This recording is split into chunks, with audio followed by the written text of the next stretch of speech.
রমজানের শেষ দশকের কোনো আমল আছে কিনা, কি কি আমল করতে পারি?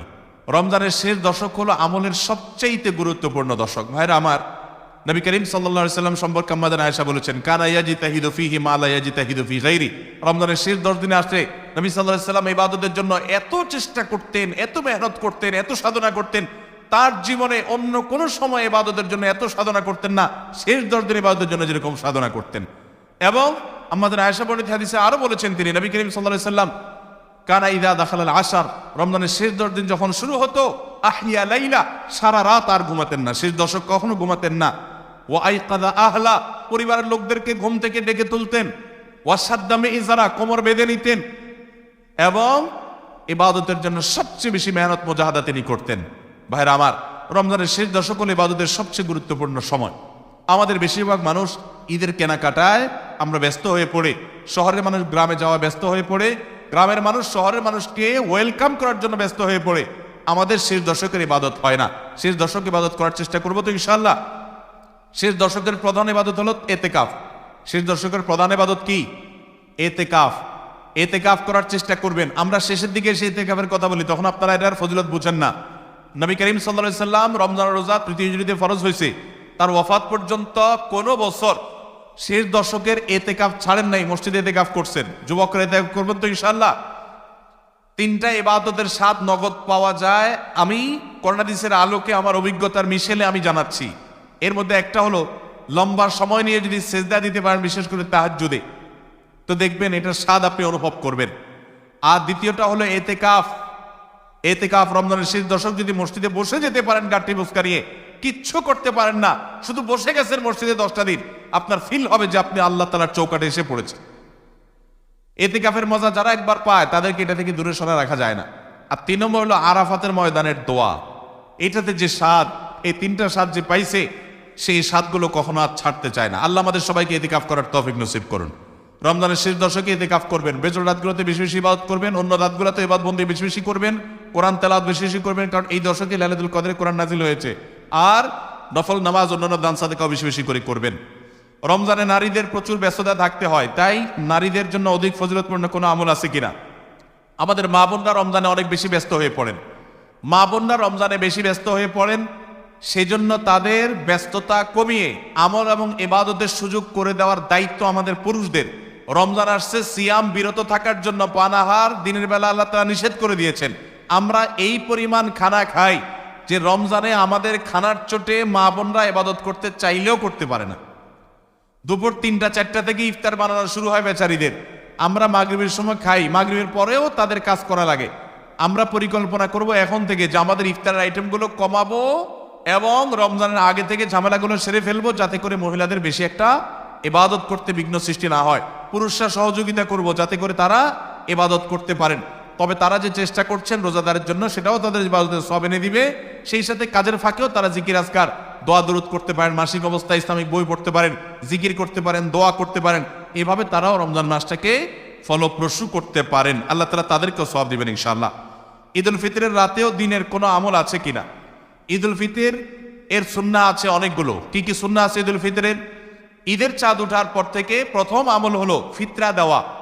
পরিবারের সবার তরফ থেকে গরিব অভাবী লোকদের কাছে, আপনার পরিবারে 5 জন হলে 5 জনের পক্ষ থেকে ফিতরা, আপনি খাবার পৌঁছে দিবেন গরিবের বাসায়। এটা হলো প্রথম আমল।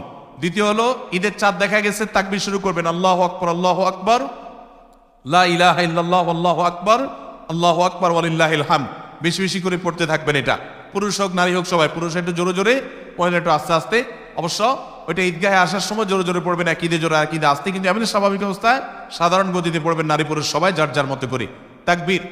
এবং বিশেষ করে এই তাকবীর এটা জিলহজের প্রথম দশকে পুরো দশক ধরেই পড়তে হয়।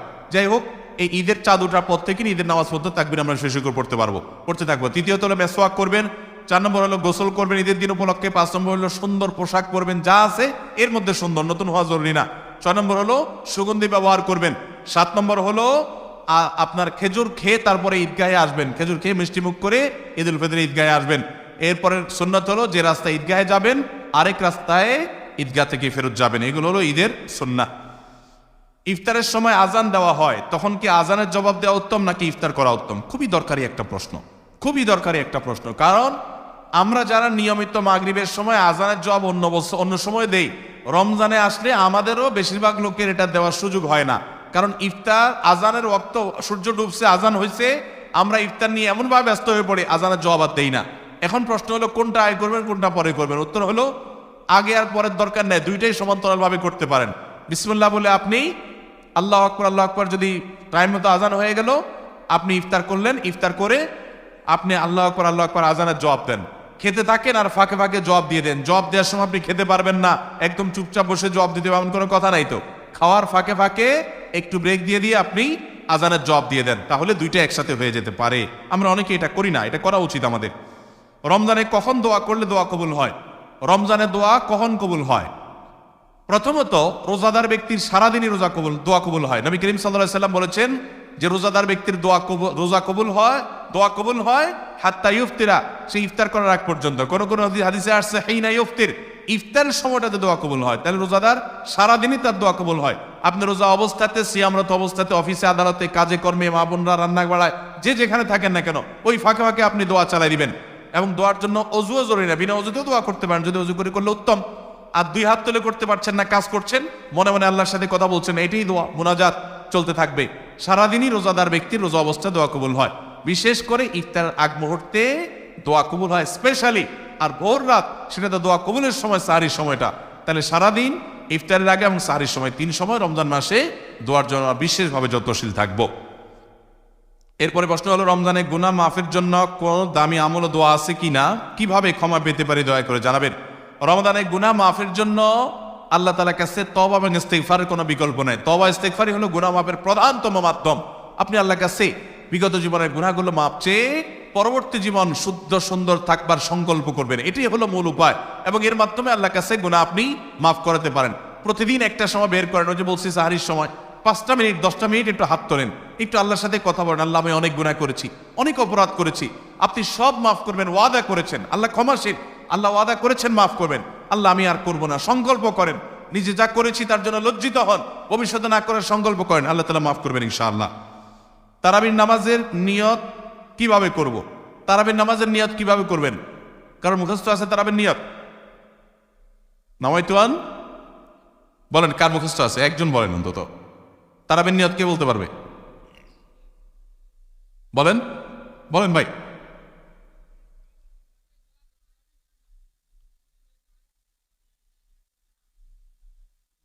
মাশাআল্লাহ মাশাআল্লাহ, এবারে পুরস্কার দেওয়া উচিত।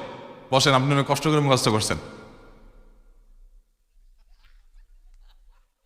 তুমি বগুড়া সদরের লোক ভাই? কালো কালো। আচ্ছা ভাই, তারাবির নামাজ বা যে কোনো নামাজের নিয়ত জরুরি। নিয়ত ছাড়া কোনো আমল হবে না। কিন্তু নিয়তটা হলো মনের ইচ্ছার নাম। নিয়তটা কিসের নাম?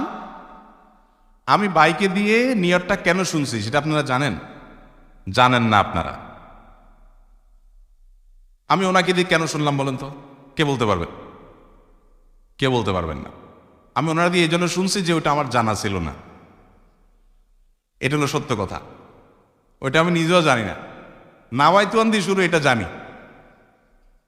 কিন্তু বাকি শেষেরটা আমি জানি না। এই জন্য আমি চাইছি একটু শুনতে আর কি। আমি জানি না এই জন্য যে কোরআন হাদিসে কোথাও পাই নাই। এখন বাইরে কেউ পাইলে তো ভিন্ন কথা, আমি কোথাও পাই নাই। এই নিয়ত মুখে এরকম গদবাদা উচ্চারণ করা, হ্যাঁ এটা পাইছি আমরা ছোটবেলা বগদাদি কায়দায়। বগদাদি কায়দা, এটার জন্য কত মাধ্যরে হয়তো খাইছি, পাইয়া তখনই ভুলে গেছি। এটা পরবর্তীতে কোরআন হাদিসে যেহেতু পাই নাই, এই জন্য আর আমরা ওটা মুখস্থ করি নাই। ভাইরা আমার, নামাজের জন্য এরকম নাওয়াইতুয়ান, এরকম গদবাদা যে দোয়া আমরা শিখেছি, এগুলোর কোনোটি কোরআন বা সুন্নার কোথাও আমরা নিয়ত করব মন থেকে যে আমি তারাবির নামাজ পড়ছি, বাস এটা আমার ইন্টেনশন আছে, নিয়ত আছে, মনে আছে, এটাই যথেষ্ট। মুখে উচ্চারণ করা জরুরি না, এবং মুখে উচ্চারণ করা এটা সুন্নাও না। নবী সাল্লাল্লাহু আলাইহি ওয়াসাল্লাম শিখানো না এটা আমাকে। ইবাদত করতে হবে তার পদ্ধতিতে। কোনো হাদিসে যদি উৎসাহ দেওয়া না থাকে, আমি কেন সেটা করতে যাব, কসরত করতে যাব? তবে নিয়তটা হলো অন্তরের ইচ্ছার নাম, সেটাই যথেষ্ট। আলাদা মুখে নাওয়াইতুয়ান পড়ার দরকার নেই।